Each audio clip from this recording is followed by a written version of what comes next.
a discussão deve ser o mais livre possível, então, se alguém quiser fazer alguma pergunta ou mesmo interromper durante a apresentação, é bom, porque às vezes a gente dá uma parada e discute também. Queria agradecer ao Alessandro, que vai estar apresentando para a gente, tá? E colocando um pouco da experiência, e dizer que de Covid, gente, todo mundo aprende. Tá? Então, a gente está aqui para trocar experiência, trocar algum detalhe que pode fazer alguma diferença no lugar, ver algo que deu certo ou dizer de algo que deu errado.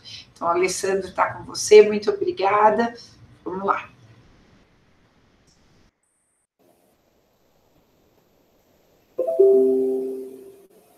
Apareceu aí na tela?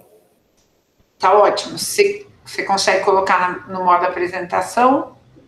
Vou só ver um pouquinho aqui. Tá. Aí? Tá ótimo. Podemos dar largada, então? Podemos.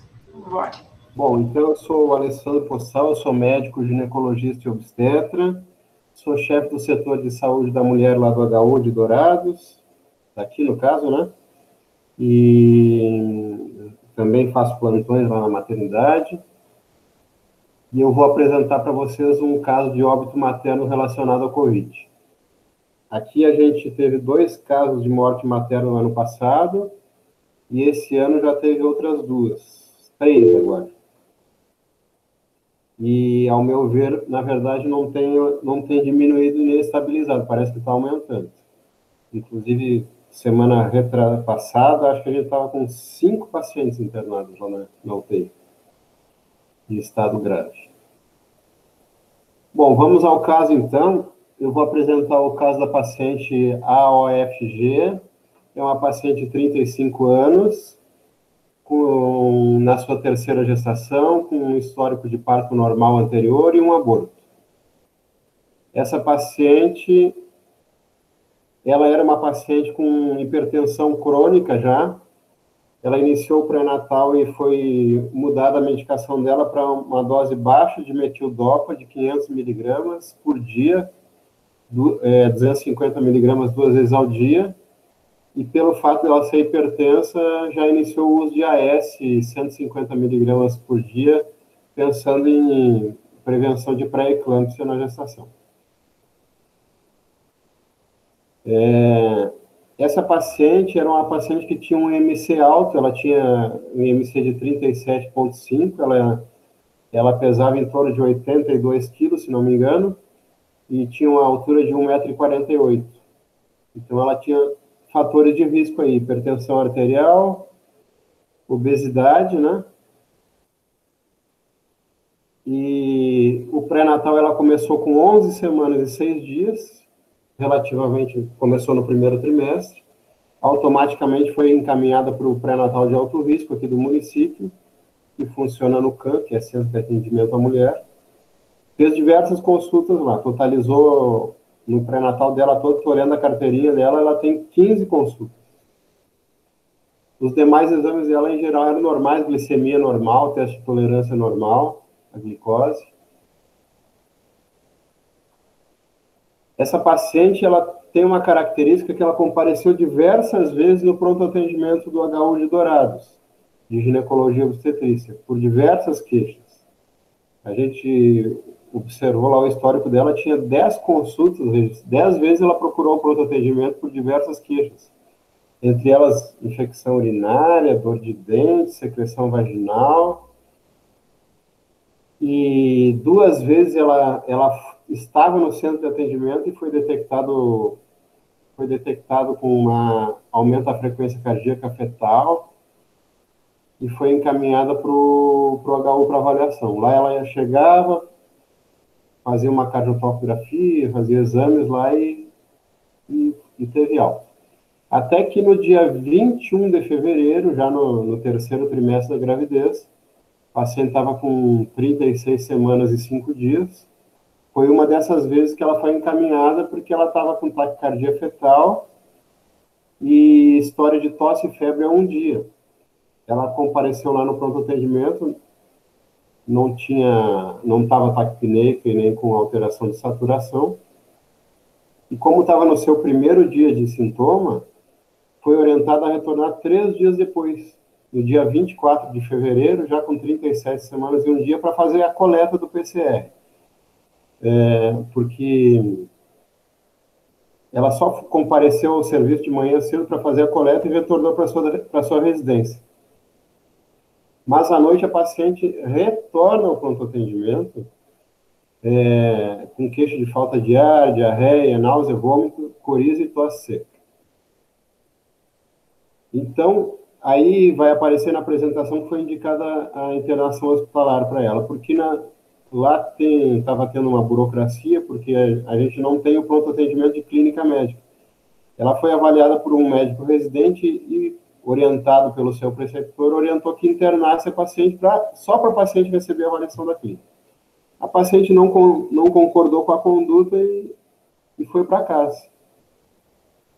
Mas, no dia 27, 3 dias depois, ela retorna ao pronto atendimento, já com dispneia aos mínimos esforços, tosse persistente, e nesse momento é indicada a internação para ela. Né? Isso é 7h30 da noite, ela permanece lá no pronto atendimento COVID, que a gente chama. Ela estava apresentando esforço respiratório. Na madrugada ela vai para a enfermaria, que na verdade é ao lado do pronto atendimento. E ela permanece lá em oxigênio por catéter nasal, tem ali o registro de respiração dela de 36 movimentos respiratórios por minuto, pressão dela relativamente controlada, 13/7, saturação de O2 a 96%. Ela não desaturou, não teve desaturação importante de oxigênio, tanto na entrada dela, ali às 19h30, como também durante a noite. Ela permaneceu relativamente estável, mas ela permaneceu, uma observação ali, que ela permanece sentada durante a noite, para sensação de mais conforto respiratório para ela. Daí, quando é 11 horas da manhã do dia seguinte, ela é encaminhada para fazer a tomografia e um ultrassom obstétrico. A tomografia revela um comprometimento pulmonar moderado, de cerca de, está ali na faixa entre 25% e 50%. E a ultrassonografia obstétrica mostrou uma alteração bem frequente, que é a diminuição de líquido amniótico. Ele estava ausente, o líquido amniótico, e o feto estava bradicárdico. Nesse dia, ela estava com 37 semanas e 5 dias. Então, devido à situação fetal, ela é encaminhada para o centro cirúrgico para a interrupção da gestação. Foi feita anestesia RAC nela, foi feita RAC anestesia, retirado o bebê nasceu bem, com Apgar de 9 e 10, está na próxima página aí. Mas a paciente, após o término da cesárea, ela começa a ter desconforto respiratório mais importante, começa a ter saturação caindo abaixo de 90%, e ali mesmo, na sala de recuperação anestésica, é decidido na própria sala de cirúrgica, é optado por converter para uma anestesia geral e a paciente é entubada. Dali ela já foi encaminhada para a UTI, diretamente. Foi entrada em contato, já estava em contato com a UTI e foi decidido. Lá na UTI, a paciente já chega entubada e sedada, né? Iniciou os protocolos de medicação de paciente crítico, sintomático respiratório, iniciou corticoide para ela, iniciou antibiótico e a manutenção dos anestésicos gerais para a sedação da paciente. Aí vocês podem ver que o bebê nasceu bem, nasceu com Apgar de 9 e 10, com peso de 2,870, foi encaminhado para a unidade de cuidados intermediários, e lá foi feito todos os cuidados, mas o bebê ficou bem. Para a UCI vai porque aqui quando o bebê, a mãe vai para a UTI e acho que não tinha um familiar ali para acompanhar, então o bebê foi para a UCI para cuidados. No dia seguinte, a paciente estava hemodinamicamente estável e foi estubada pela manhã. E se deixou ela com catéter nasal. E manteve os cuidados. Só que não deu 24 horas, quando foi 00:30, a paciente começa novamente a ter um desconforto respiratório importante. Foi colocada, então, uma máscara com reservatório nela, 9 litros por minuto, num primeiro momento, ali durante a madrugada. Quando foi 14 horas, a paciente já foi instalada a VNI nela, ventilação não invasiva. Mais para o final da tarde, a paciente evolui com insuficiência respiratória aguda, sendo necessário ser reentubada e reiniciado ventilação mecânica nessa paciente. Depois disso, a paciente segue em estado grave durante todo o período da internação. No dia 10 de fevereiro, a paciente tem um agravamento do seu quadro, foi observado vazamento de sangue pela cavidade oral e tinha escape de ar no tubo dela. Foi trocado o tubo. Durante esse período de troca, aí, a paciente evoluiu com uma parada cardiorrespiratória, foi iniciado o ciclo de ressuscitação, porém a paciente não teve uma resposta boa, e 11:30 ela evolui com bradicardia, hipotensão e cianose central. 11:55 foi constatado o óbito da paciente. Declaração de óbito: choque séptico, pneumonia viral, Covid-19, paciente puérpera.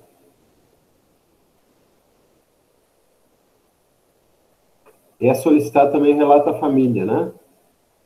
O único relato que tem aí é que a paciente ela fez o pré-natal adequadamente, realmente, a gente observando a carteira de pré-natal dela, uma informação importante, uma paciente que tinha um peso inicial de 82 quilos, e ela chega ao final da gestação com 83 e pouquinho, se não me engano. Então, ela não teve aumento de peso importante. Fez todas as consultas que foi solicitado para ela. E tem uma passagem aí que ela acho que foi naquela vez que ela evadiu ali do hospital, acho que numa consulta anterior, que ela não queria ser atendida no pronto atendimento Covid porque ela ia adquirir Covid. Até deu uma confusão lá nesse dia. E ela, dito e feito, né, mas não que ela tenha adquirido Covid ali, mas ela acho que estava pressentindo alguma coisa. E daí ela evoluiu com a doença e foi a óbito. Mas basicamente é isso aí. Alguém quer fazer alguma pergunta, alguma coisa? Alessandra, eu vou pedir para você colocar para a gente no primeiro slide, pode ser? Porque aí você não tira a sua apresentação aí, não. Né? Porque eu acho que dá para a gente ir falando um pouquinho, né? No primeiro, não, no seu segundo, desculpa. Esse aí? Isso.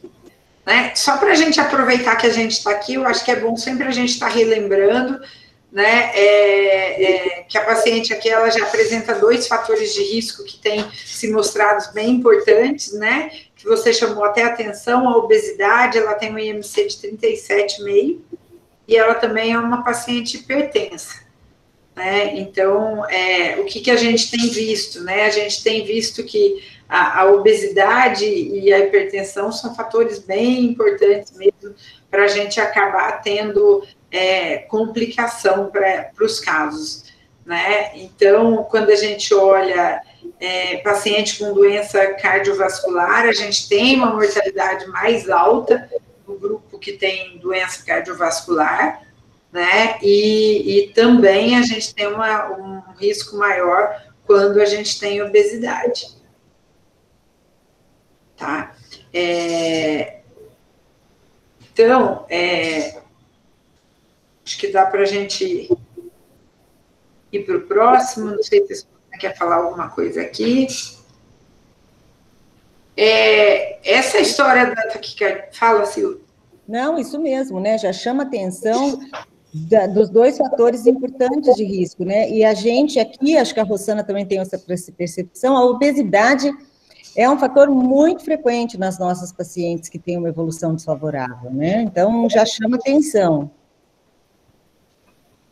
Eu dei uma puxada aqui dos casos que internam, né? Que a gente tem no CIVEP gripe, dos casos que internam, a gente tem que 26% das pessoas que internam com obesidade evolui para óbito.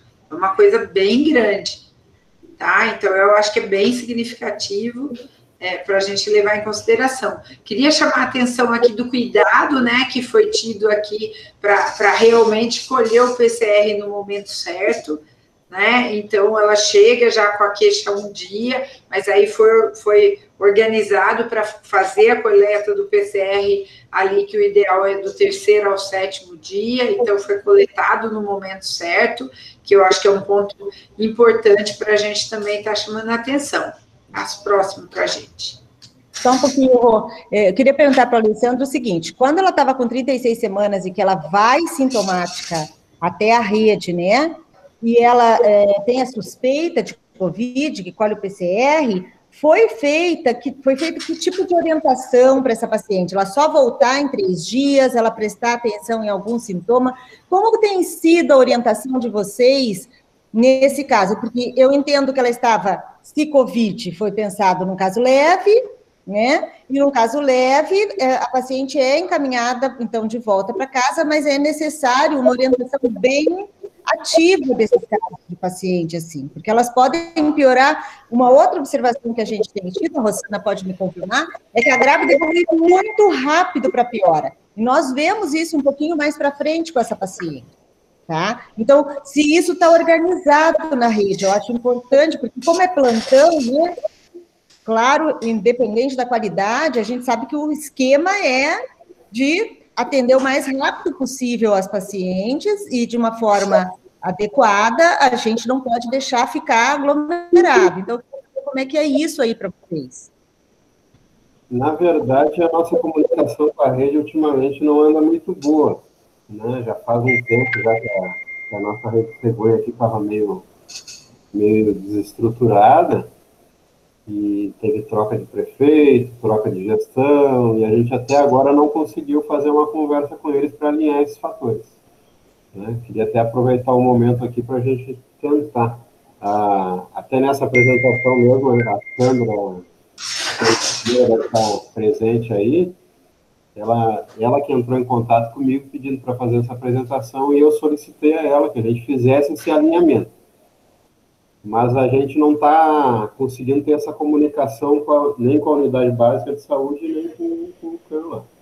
O que a gente orienta para os pacientes é que retornem no 3º dia para fazer a coleta, a gente deixa agendado, né, faz a notificação, tudo, e se apresentar sinais de piora, né, daí ela retorna. Geralmente a gente se começar a ter uma falta de ar importante, né, se começar a se sentir cansada, ou tiver outros sintomas gerais de piora, retornar diretamente para cá. É isso que a gente tem orientado para os pacientes. Tem alguém da atenção básica aí, gente, que pode falar? Porque uma coisa que é importante a gente conseguir organizar, né? Aqui em São Paulo o pessoal conseguiu organizar bem, acho que em Ribeirão também, a Sandra já vai falar com a gente, né?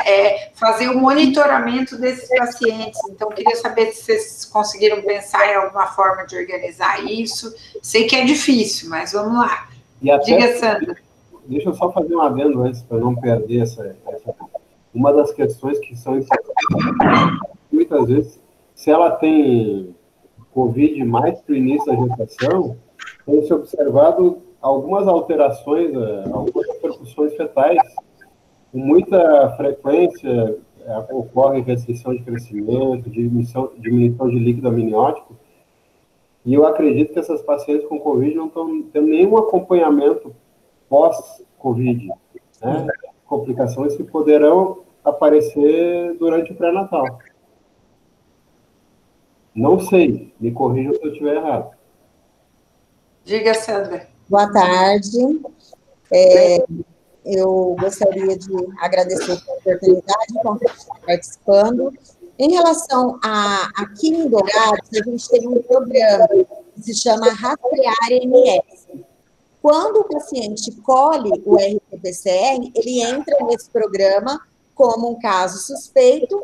Quando o resultado sai, é alimentado através da vigilância, ele é monitorado diariamente pelo agente comunitário de saúde, que entra em contato via telefone ou vai até o domicílio através das visitas territorial. Não está entrando, né, na casa, mas o acompanhamento é feito. No ato da consulta, essa paciente, detalhe, ela mora numa região que hoje é feita uma unidade sentinela. E, atualmente, ela fez o pré-natal em outra unidade, que não era a que ela tinha vínculo, porque a unidade que ela tinha vínculo está hoje nessa modalidade sentinela, e aí só está atendendo sintomas respiratórios. Então, ela fez o pré-natal em outra unidade. As orientações, todas as orientações sobre a questão de manter o uso da máscara, do distanciamento social, tudo isso é feito e também é acompanhado por esse sistema, que é um sistema daqui do Estado, que é utilizado em todo o Estado, e a gente acompanha os casos e só deixa de monitorar quando ela vai para o hospital, porque não tem mais como monitorar. Mas ele acontece, sim, dessa forma, diariamente, por contato telefônico, através do agente comunitário de saúde. Sandra, e demora muito para sair o resultado do PCR? Depende. Tem épocas que está demorando de 7 a 8 dias, quando tem picos maiores da doença, né? Que aí é mais exames. Quando os casos estão quando a cidade está assim, né, digamos, melhor, em torno de 4 dias. Então, teve períodos de demorar menos e períodos de demorar mais. Vou dar uma sugestão para vocês, lógico que vocês têm que discutir na logística de vocês, mas por que eu te fiz essa pergunta? Porque, assim, se a pessoa entra na monitorização quando tem o resultado do PCR positivo, eu sei que a gente tem uma logística que é difícil, né? Porque a gente vai colher muito exame de RT-PCR e isso depende da época, né? Então, se a gente está tendo muita infecção, vem tudo positivo. Se a gente começa a cair a taxa de infecção, vai cair o número de positivos. Mas talvez para gestantes pudesse ter alguma coisa de um acompanhamento mesmo antes de sair o resultado. Por que eu estou te falando isso? Porque vamos pensar assim, se a gente vai colher no terceiro dia, né, e a gente chegar a demorar 7 dias para ter o resultado, a gente vai estar no 10º dia de doença. Não sei se eu entendi errado. Se ela entra no monitoramento quando colhe o PCR, tem o resultado. Ela entra no monitoramento quando colhe. Ela beleza. Suspeito. Quando chega o resultado, ela é um caso confirmado. Ela até muda de status no programa. E não, tá joia. É inserido o contato. É obrigatório a inserção do contato. O ACS, ele monitora não só a paciente, como também o contato. Tá, legal. Não, legal. E, Sandra, especificamente dessa paciente, ela não teve nenhuma queixa nesse período enquanto ela esperava o resultado do PCR, porque chama atenção que ela vai de manhã, recebe o resultado do teste e volta às 23 horas. Isso pode acontecer, sem problema nenhum, tá? Mas, assim, a gente tem observado essa evolução muito rápida para o desconforto respiratório, a gente tem observado realmente. Mas, assim, ela espera 3 dias, provavelmente vocês, então, contactaram essa paciente durante esse período, porque é a rotina, e ela vem à unidade. O PCR é negativo, provavelmente ela foi atendida, né? Foram reforçadas as orientações, ela tem alta e retorna às 23 horas, né? Nesse período, a paciente ficou bem, realmente. Na verdade, a unidade que acompanhou é o ACS dessa unidade sentinela, né? Aí ela faz o contato com eles e aí eles orientam se deve retornar ao hospital, se deve procurar a unidade sentinela, porque nesse caso, como ela estava apresentando sintomas gripais, exatamente essa informação aqui eu precisaria conferir com a enfermeira que acompanhou, que no caso eu não sou a assistencial, né? Mas eu acredito que pela nossa rotina, sim, o ACS entra em contato todo dia, tira dúvida com o enfermeiro, orienta se for mais grave, chama o SAMU, e aí vai para o HU, se é sintomas leves, vai para as unidades sentinela.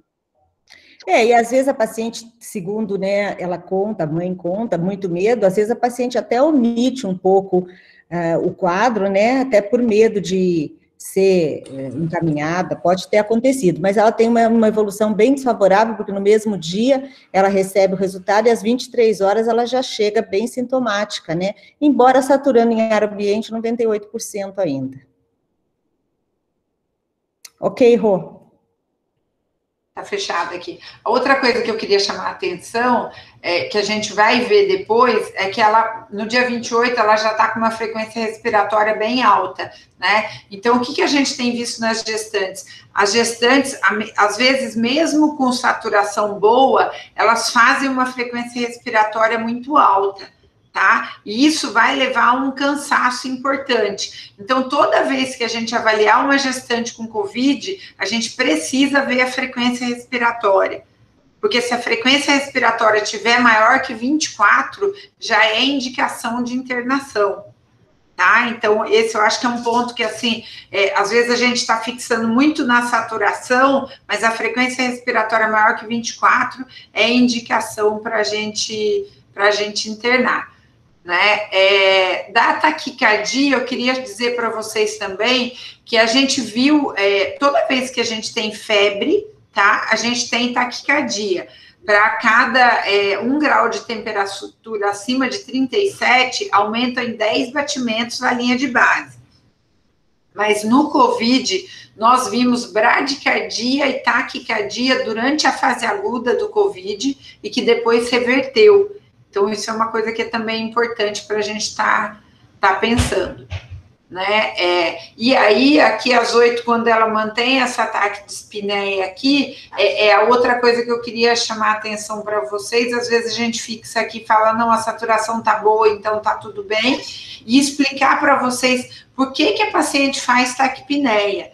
Porque ela precisa manter uma PCO2 menor que 45, tá? Porque se a PCO2 dela não for menor que 45, o feto não vai conseguir eliminar esse CO2 dele, passar esse CO2 do feto para a mãe, e se ele não consegue fazer isso, ele vai entrar numa acidose e ele vai a óbito. Então, a forma como ela tem de lavar o CO2, que é o que o pessoal muito da UTI fala, é aumentar a frequência respiratória. Então, por isso é que gestante faz uma frequência respiratória alta.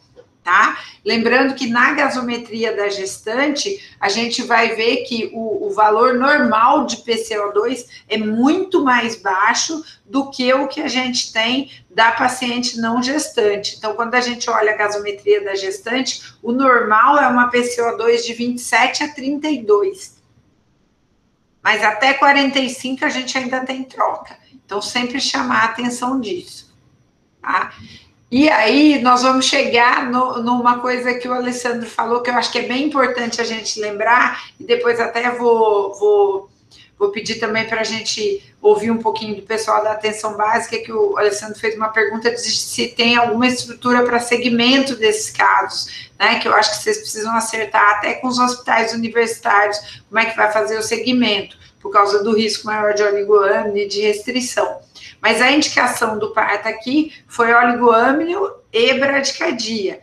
E uma das causas que a gente tem de fazer o oligoâmnio também é a taquipneia, tá? Lembrando que a pessoa perde muito, acaba tendo bastante perda de líquido também pela respiração, tá? O Devanildo levantou a mão, a Jade também levantou. Jade, a sua pergunta de vacina a gente responde daqui a pouquinho. Se for do caso, você me avisa. Devanildo levantou a mão? Sim. Bem, boa tarde a todos. Boa tarde. Eu sou Depanildo, eu estou como gerente da vigilância epidemiológica nesse momento. E, assim, lógico que envolve o assunto do Covid, me interessa, né? Então, na realidade, a vigilância transversal, todos esses temas aí. E a gente tem acompanhado, assim, as situações da gestante, óbito, né? Isso nos preocupa bastante. E aí o doutor Alessandro aí fez uma colocação, eu achei muito importante essa colocação dele. Eu acho que falta, sim, a questão do segmento da gestante. Imagine se essa gestante não tivesse evoluído para óbito, mas se tivesse alguma complicação posterior ao Covid, que a gente está observando muitas pessoas com complicação. Então, nós temos observado isso no serviço, estamos tentando fazer algumas mudanças para ver se a gente consegue acompanhar não só a situação do gestante, mas de outros pacientes também, né, para ver se a gente consegue tanto fazer a captação precoce do paciente para tratamento, seja gestante ou não gestante, mas a posterior também. E principalmente no caso da gestante, né, a gente ter um acompanhamento dela até o final e tentar identificar algum fator de risco nesse meio aí, alguma complicação que pode levar a um resultado ruim nessa evolução. Né? Então, assim, e a Sandra colocou aí a questão do exame, de fato, a gente teve o ano passado, naquele momento muito difícil que a gente viveu, às vezes esperava até mais de 8 dias para receber o laudo, né, quando ia para fora e tal, mas não é a realidade desse momento, né? Então, no máximo aí que a gente está esperando é 4 dias, geralmente o LACEN tem liberado com 72 horas, né? Então a gente está trabalhando nesse formato, né? Então, só para que todos tenham conhecimento de como está essa situação e compartilhar com vocês que a gente realmente está preocupado com essa situação, não só da gestante, mas com dos pacientes de forma geral, né, no acompanhamento. Obrigada pela sua contribuição. É importante mesmo a gente pensar nesse acompanhamento, né? Principalmente para quem acaba ficando internado em UTI, acaba tendo muita complicação. Para a gestante, eu acho que a gente ainda tem que pensar em possibilidades de depressão. A gente acabou de fechar um trabalho aqui que deu 38% de depressão nas gestantes 6 semanas após o parto e 18% de ideação suicida, né? Então, é muito alto. Eu acho que são coisas que a gente tem que estar pensando também, né? Eu vi que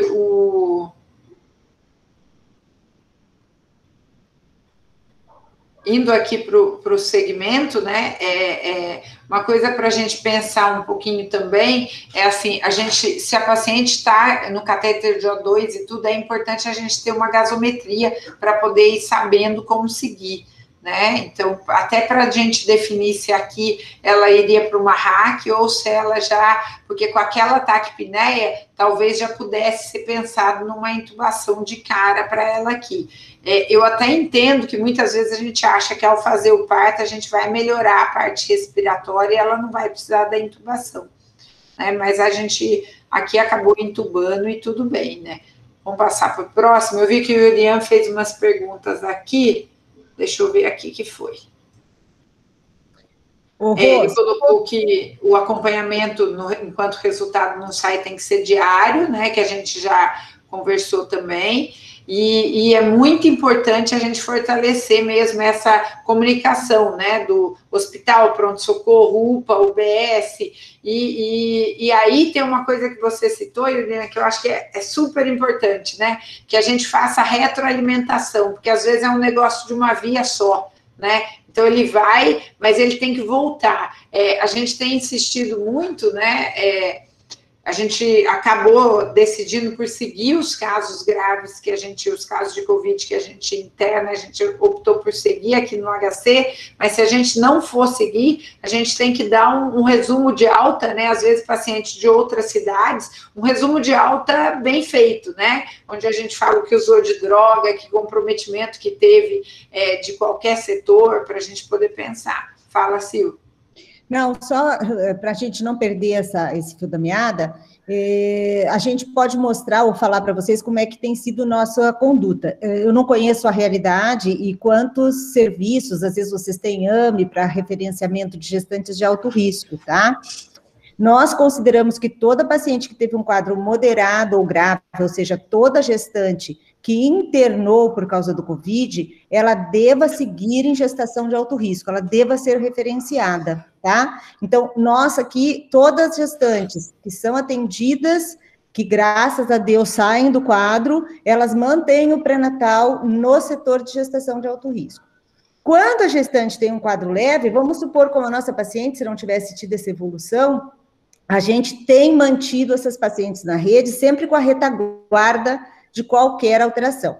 Por quê? Porque nós somos a referência para gestação de alto risco de 25 municípios. Então, nós não conseguimos acolher todos os casos. Então, a nossa sugestão, o nosso fluxo aqui foi essa decisão do grupo, discutido com a rede, e nós temos seguido todas aquelas que tiveram ou internação, né, porque foi um quadro moderado ou grave, com ultrassom mensal, para avaliar crescimento fetal, porque, na realidade, a gente não sabe ainda bem o que pode acontecer nessas pacientes, com esses fetos. Então, nós temos feito esse acompanhamento ao longo do restante da gestação, certo? Então, é importante que a rede aí, dependendo da sua capacidade, se organize para definir como que vão ser acompanhadas essas pacientes, de acordo com a realidade que vocês têm, com o caso que vocês conduziram. Passa o próximo para a gente.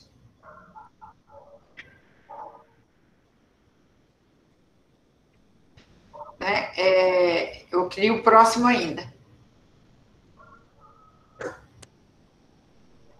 Isso, porque ela foi estubada pela manhã, né? Todo mundo achou que ela estava bem, foi estubada pela manhã, e no outro dia, na mesma noite, né, na madrugada ali, ela já apresentou esforço respiratório, foi preciso voltar, né? O Yurian até perguntou aqui, né, quais critérios que tinham sido usados para ventilação, porque ela foi colocada em ventilação, logo em recuperação no outro dia tiraram, e no mesmo dia teve que entubar de novo e ventilar, e aí a pergunta dele, eu acho que é a mesma que a minha, porque fecharam na declaração de óbito como choque séptico, né? E aí eu queria fazer uma pergunta que é o seguinte, neste momento aqui, alguém pensa aqui em outro diagnóstico?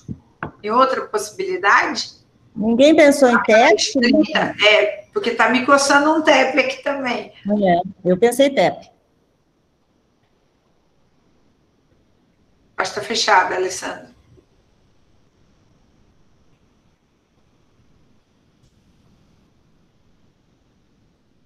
Ó, o Yurian também. Hoje a gente tem o Yurian que é intensivista.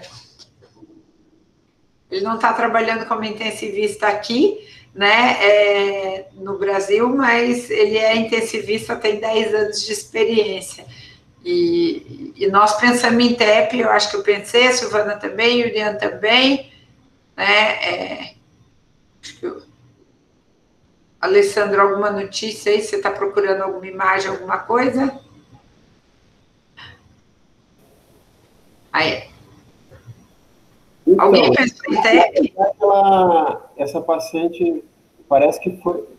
Até queria que ela podia apresentar a participação da enfermeira Lívia, que está aí.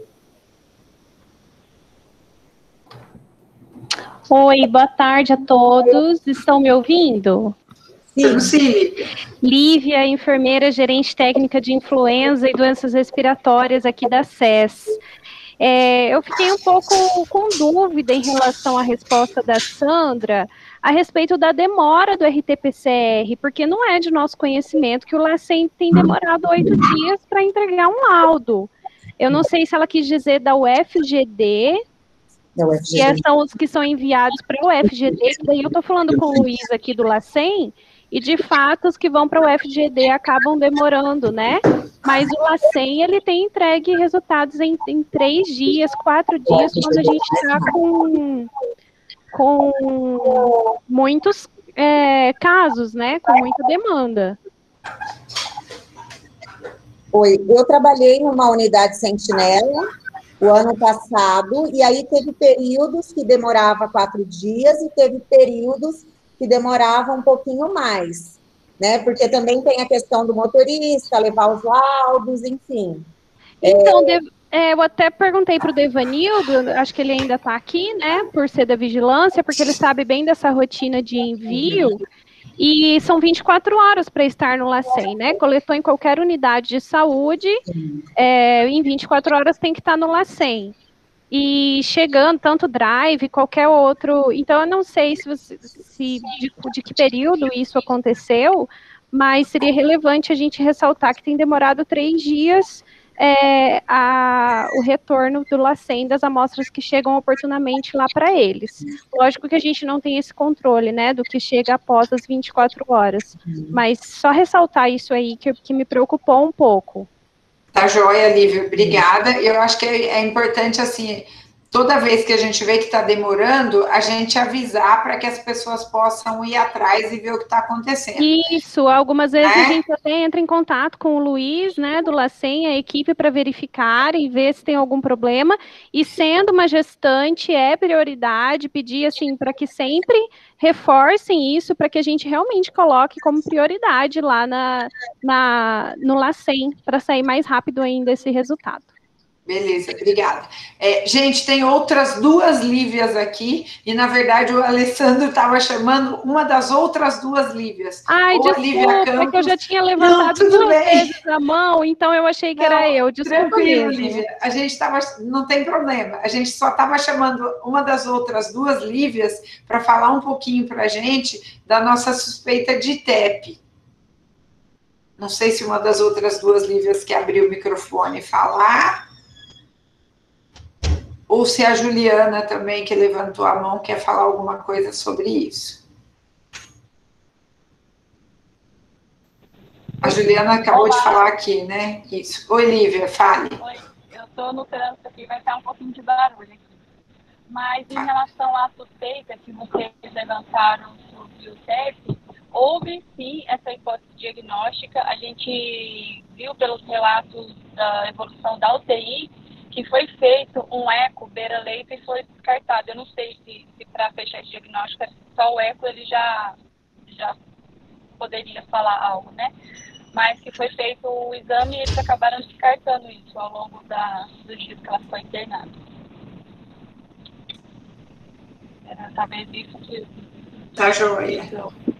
A Juliana... a Juliana falou a mesma coisa, né, que foi pensada em TEP, na reintubação e no dia do choque, sendo anticoagulado e feito eco à beira-leito. Só para a gente lembrar, né, quando a gente pensa no TEP, às vezes fazer o eco à beira-leito é o que está mais à mão, né, mas não é um exame ideal para a gente fazer o diagnóstico do TEP. Né? Muitas vezes o ideal seria a gente levar essa paciente para fazer uma angiotomo, pensar em alguma outra coisa, né?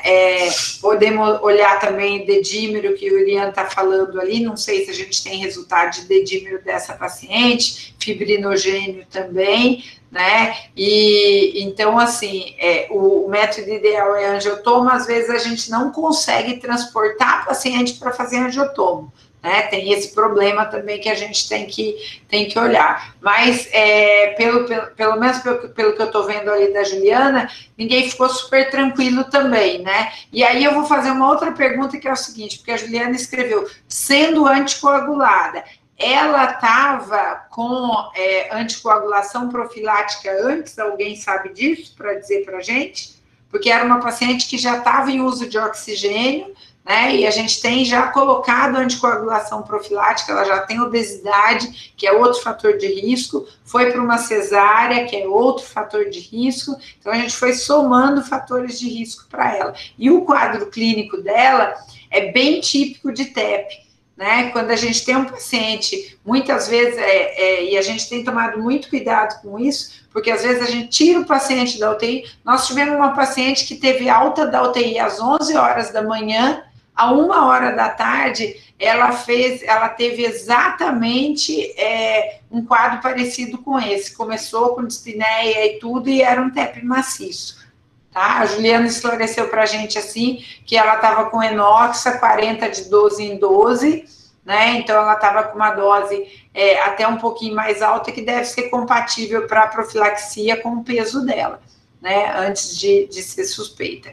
E aí, é importante a gente falar do risco da cesárea, o Juliano também está comentando isso, porque é importante quando a gente olha...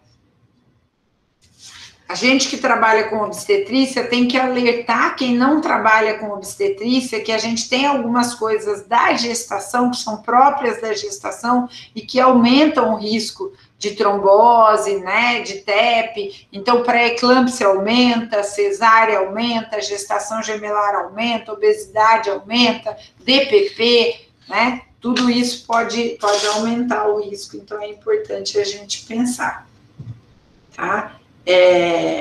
E aí, a minha outra pergunta, ela vem um pouquinho de por que o pessoal, então, achou dessa possibilidade e fechou com um choque séptico, né? Se alguém tem alguma informação, se ela evoluiu ainda, se ela voltou a ter febre, se a gente tem alguma cultura, se pensou em escalonar esse antibiótico para ela.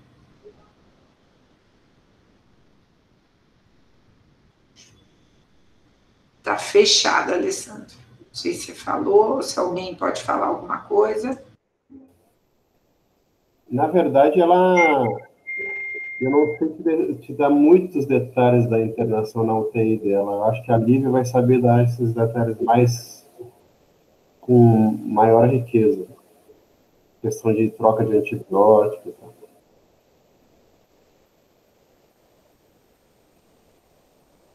Outra coisa que eu acho que é importante a gente falar, né, em relação à infecção, a evolução aqui parece, vamos ver, o parto dela acabou sendo no dia 20, vamos lá, 28, né? 28/1, que foi o parto dela, e ela acabou falecendo já no dia 10, né? Esse sangramento da cavidade oral, eu acho que tem algumas coisas que a gente sempre tem que estar atento, né? A possibilidade que ela tem também de fazer plaquetopenia, alguns pacientes têm cursado com plaquetopenia, que pode justificar esse sangramento também que ela teve em cavidade oral. A Juliana está falando que ela teve uma piora laboratorial e também uma cultura positiva para pseudomonas em ponta de catéter, né? O Julian comentou que ele achou que foi pouco tempo para fazer um choque séptico. Uma coisa que eu queria só compartilhar com vocês, mas no caso dela foi dado, a gente fez um levantamento aqui dos casos nossos que usaram catéter de O2 ou máscara ou intubação, tá? Dos 60 casos que a gente teve internado aqui e que fizeram tomografia, a gente teve 45% de imagem de consolidação na tomografia. Então, isso chama atenção, e mesmo tem uma meta-análise que pega gestantes internadas ou não internadas, que coloca um percentual de pneumonia nessas pacientes com Covid de 17,9%. Por isso é que a gente tem justificado que paciente que precisa de catéter de O2, precisa de alguma suplementação de oxigênio, que a gente considere o risco de pneumonia.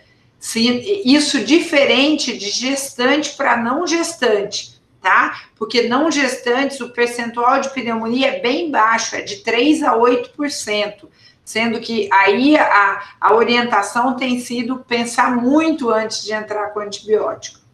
Tá? Então, eu acho que é um ponto importante para a gente estar compartilhando também, né? Não sei se alguém mais quer fazer alguma consideração.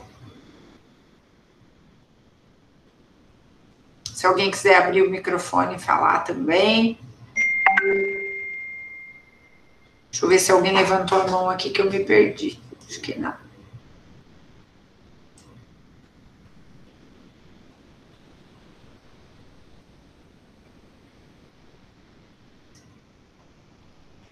O Alessandro levantou. Fale, Alessandro. Esse óbito aí aconteceu no dia... Acho que 10, né? Fevereiro, né? É. 10 de fevereiro. Mas eu vejo assim que a UTI está aprendendo muita coisa assim, rapidamente. Né? E as nossas UTIs têm mantido uma taxa de ocupação alta e eu tenho observado que eles estão aprendendo a manejar mais com essas pacientes. Não quer dizer que a sobrevida está melhorando, mas eu tenho visto que estão tendo mais habilidade em lidar com esses pacientes. É o que eu tenho observado. Então, pode ser que alguma conduta que tomou no mês passado ou retrasado, nesse mês já tenha uma expertise maior. Não só a UTI, né, Alessandro? Todos nós, né?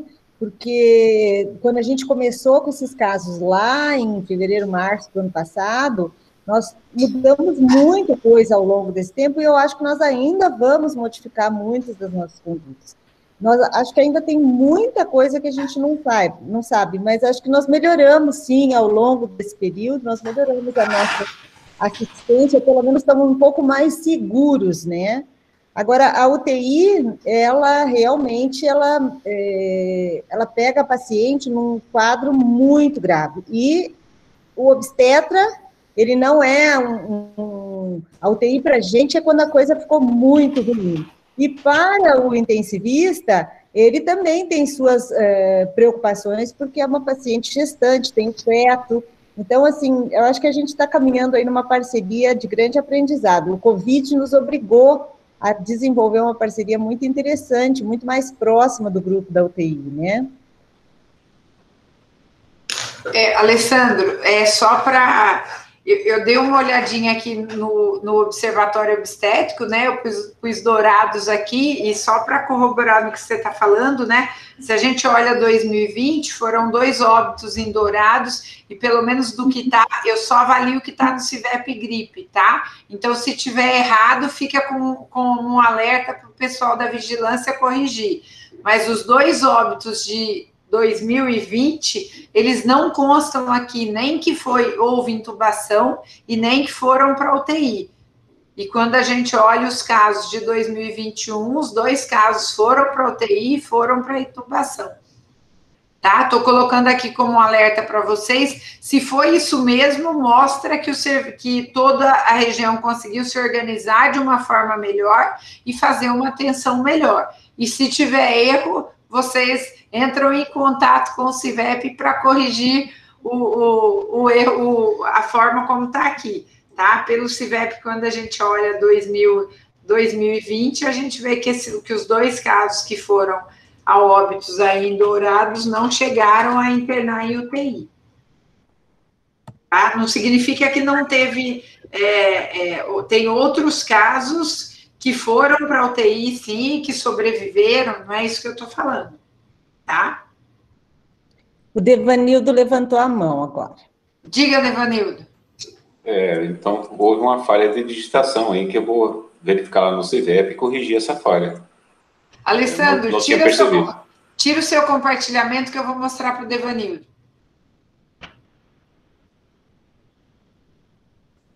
Ô, Rosana, fala um pouquinho antes sobre o observatório, porque às vezes para eles entenderem o que é esse observatório e que eles podem acessar também, né?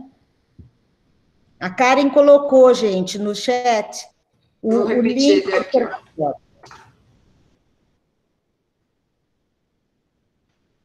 Eu coloquei o link aqui de novo, tá? Eu acho que para o Devanildo vai ser bem interessante, mas pode ser para todo mundo. É a página que eu estou compartilhando aqui com vocês, né?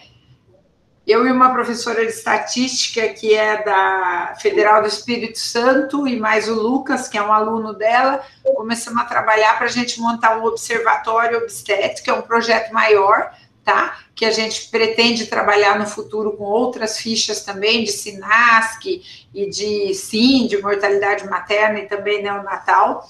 E a gente montou esse Observatório Obstétrico Covid-19. O que a gente faz? A gente pega os dados do CIVEP gripe, tá? E coloca ele aqui de uma forma que fique mais fácil para a gente analisar. Então, se a gente pensar aqui, essa é a página geral e sempre vai ter aqui uma análise em destaque, tá? Nessa análise em destaque, vem alguns resumos aqui, que a gente colocou aqui mais, eu vou dizer para vocês, porque a imprensa gosta de pegar os dados aqui para poder saber o que faz, né? Então, por exemplo, se a gente olhar assim, ó, a média de óbito semanal em 2020 era 10,6, e agora, esses dados foram atualizados agora, no dia 30 de abril. Em 2001, a média de óbito de gestante puérpera já está em 30,8, tá? Então, aumentou isso em 204%. E quando a gente olha isso na população geral, houve um aumento sim, mas foi de 90,5%. Então, é bem diferente o que aumentou na população geral e o que aumentou para cá. E aí, quando eu falei para vocês assim, ó, quando a gente olha, pegando um pouquinho do caso da paciente, né? Então, essa paciente tem doença cardiovascular, ela tem hipertensão. Aqui a gente pode dizer se a gente quer COVID ou se a gente quer caso não especificado. Quando põe excluir caso faltante, ele vai tirar os que não estavam preenchidos disso. Então, vamos lá, a gente quer olhar só COVID e o que a gente vê? De quem tem doença cardiovascular, 19% de quem internou ou foi lançado no CIVEP gripe teve óbito e de quem não tem, 12%. Então, tem uma diferença aqui. Vamos olhar aqui como é que é a história da obesidade, né? Olha a obesidade aqui como é diferente, né? 26% de quem era obeso e internou com alguma situação por Covid, né? E aqui está só Covid. 26% de quem era obeso e internou com Covid era gestante ou puérpera, aqui é só gestante ou puérpera, veio a falecer. Aí você fala, não, mas eu não quero olhar, eu só quero olhar aqui gestante, só quero gestante. A hora que você muda a escolha aqui, ele vai mudar aqui também, tá? De gestante é 24,2. Não, eu não quero saber gestante, eu só quero saber puérpera. De puérpera, ó, 32% das puérperas que internaram com obesidade tinha alguma alteração. E aí a gente pode olhar isso daqui, tem um mapa comparativo dos estados, tá? Esse mapa aqui, deixa eu só ver, está atualizado também 29 de abril. A gente consegue, nesse mapa aqui, ver o percentual de óbito dos casos que estão lançados no CIVEP, quantos foram admitidos na UTI, aqui é do total de casos lançados, percentual de óbito em quem estava na UTI, tá? Então, a gente vai olhar aqui o percentual de pessoas que morreram sem ter admitidas em UTI e percentual de pessoas que morreram sem estar entubados. E quando eu falei para vocês, é que a gente pode olhar os casos por estado, tá? E pode olhar também casos por município. Então, quando a gente põe Covid aqui, Mato Grosso do Sul, Dourados, tá? 2020, 2021.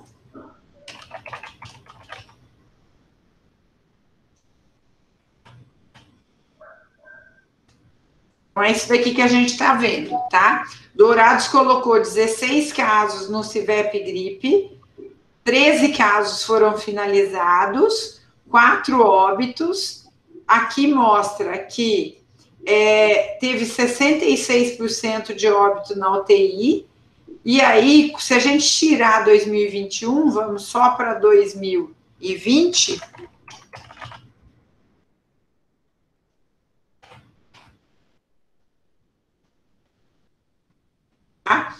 Ele mostra que teve 2 óbitos e que estes óbitos não foram, ó, 100% deles não foram internados em UTI, não foram entubados.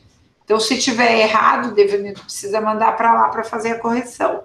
Quando a gente olha 2021, né, aí a gente já vai ter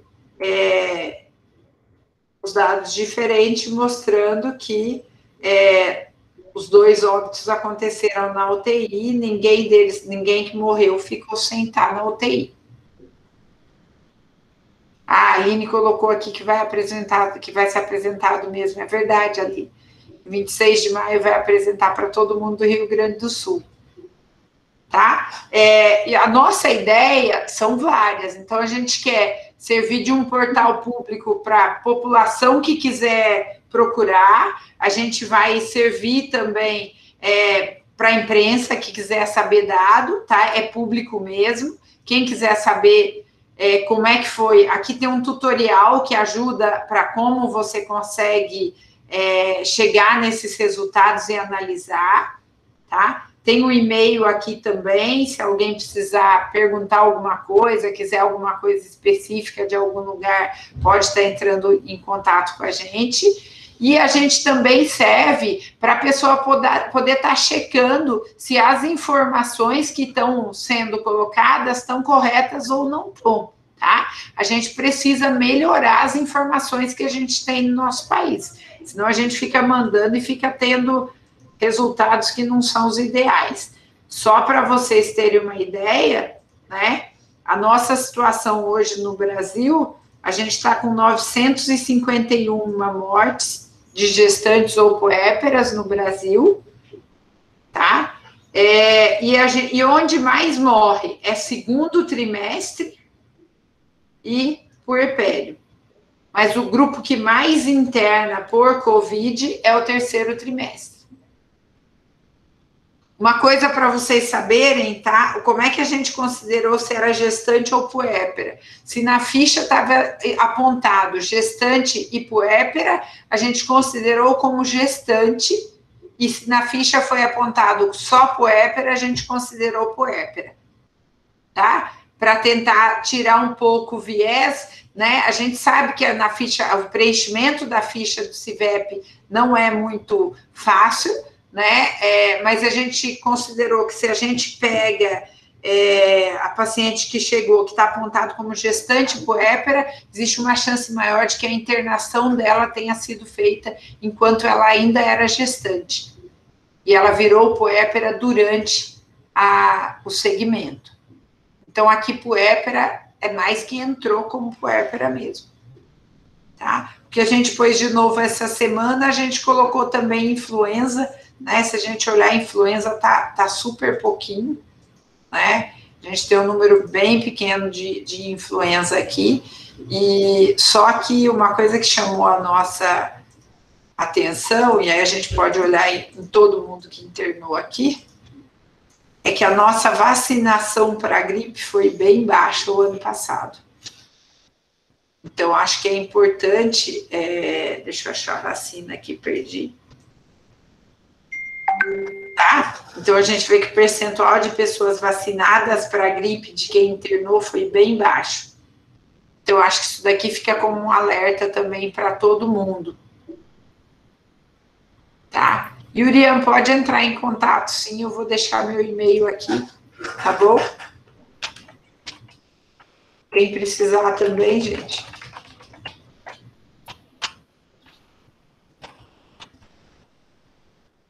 A Juliana levantou a mão, mais alguém?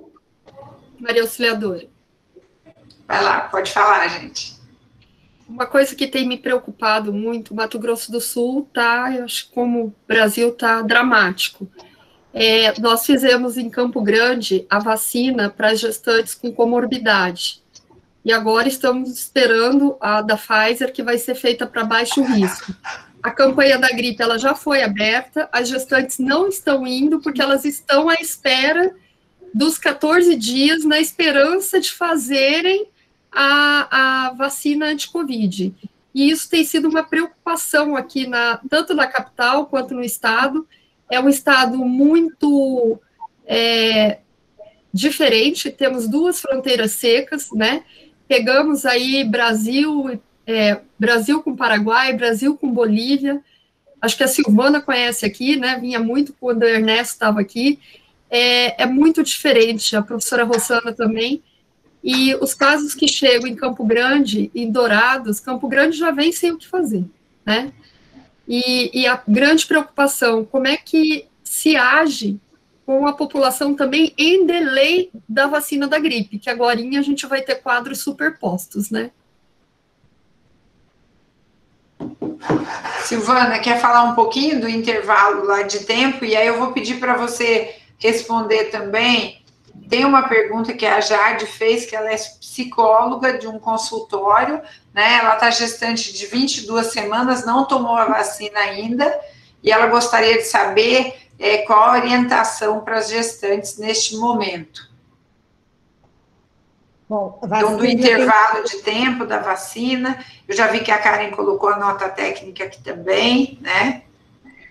A vacina, gente, tem sido a nossa briga e a nossa batalha junto ao Ministério para que ela seja liberada para as gestantes, e essa nota técnica que a Karen acaba de colocar, que é a 467, ela pelo menos dá uma luz em termos de um cronograma que ainda não está bem definido, mas que fala que na segunda quinzena essa campanha de vacinação vai ser dividida em 2 fases, uma fase provavelmente iniciando na segunda quinzena de maio, isso é previsão, porque vai depender, quem vai definir esse calendário vacinal é o município, de acordo com as doses recebidas pelo município.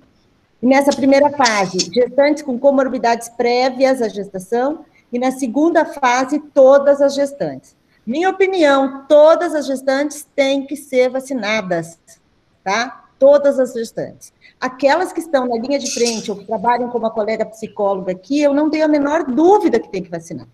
Agora, nós temos esse problema que é um intervalo mínimo, problema não, né? Essa recomendação de um intervalo mínimo entre as doses de Covid e influenza de 15 dias, tá? Então, é fundamental que a equipe de saúde e esse cronograma da vacinação organize isso, porque é exatamente o que a Dorinha falou. Eles estão fazendo o quê? Elas estão esperando, não, tomo ou não tomo, Silvana? Porque aí, depois de chegar da Covid, eu vou perder, porque eu perdi porque eu estou no intervalo. Então, isso realmente está acontecendo. E eu acho que está acontecendo por causa dessa confusão toda de não ter a vacina, chegar a vacina. Então, eu acho que a gente precisa organizar nos nossos municípios todo esse fluxo e a organização do esquema vacinal para as gestantes. Intervalo entre as doses, recomendada de 15 dias, tá?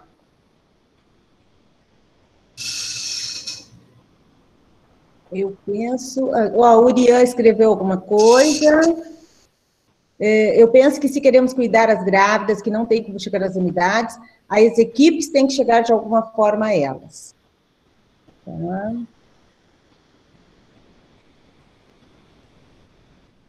Mais alguma... Eu acho que tinha mais alguém que tinha levantado a mão, Silvana. Espera aí. Não sei... a Juliana... A Juliana disse que já falou? Já?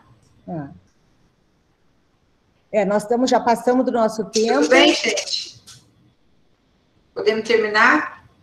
Acho que só o Juliana está digitando.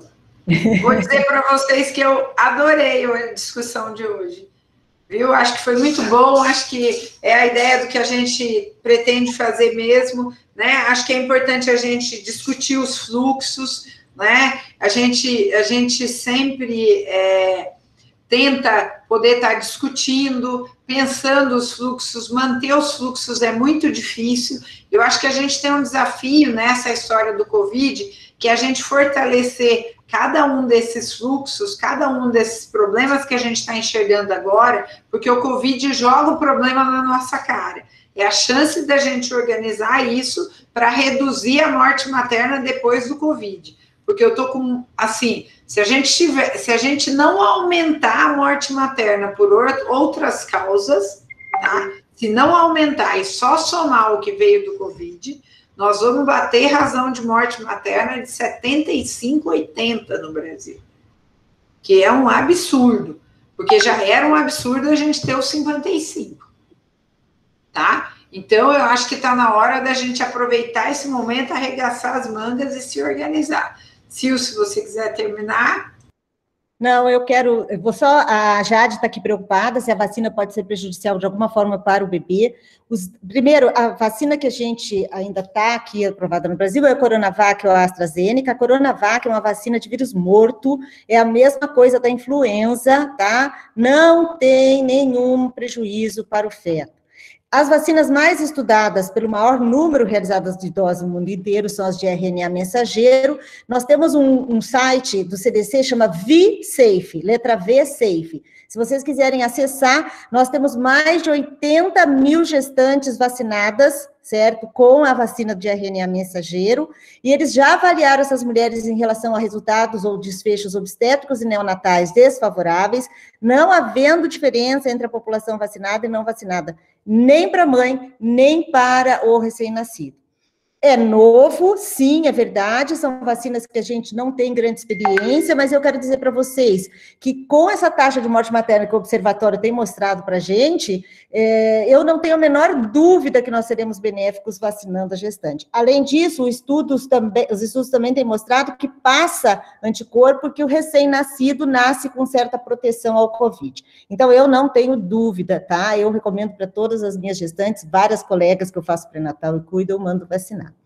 Eu quero dizer para vocês que essa reunião, né, quando a gente programou essa atividade, nós ficamos um pouco preocupados, porque, assim como vocês, nós estamos aprendendo sobre muita coisa da Covid. E aí a gente veio de 2, inclusive, porque a gente falava assim, gente, se vier pergunta que a gente também não sabe responder. E eu quero dizer para vocês a minha percepção, a minha experiência, né? A gente é da academia e a gente está atendendo no hospital universitário, mas essa troca com vocês, ela é muito importante, nós aprendemos demais com essa troca, e tem sido uma atividade muito prazerosa, tá? Vocês trouxeram hoje um caso muito interessante, muito rico, e estão de parabéns, e a gente tem, assim, muita satisfação de estar aqui discutindo e aprendendo com vocês também.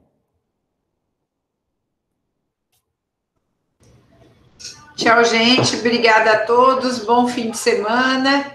Aí a gente se vê no dia 25 também, por aí com vocês, mostrando o observatório, tá bom?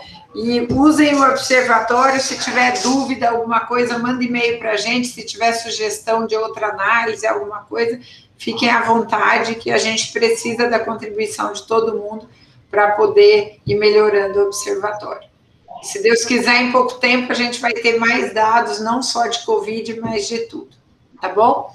Tchau, gente. Obrigada. Tchau, obrigada. Obrigado. Tchau, tchau. Tchau, obrigada. Obrigada, Alessandro. Tchau, tchau.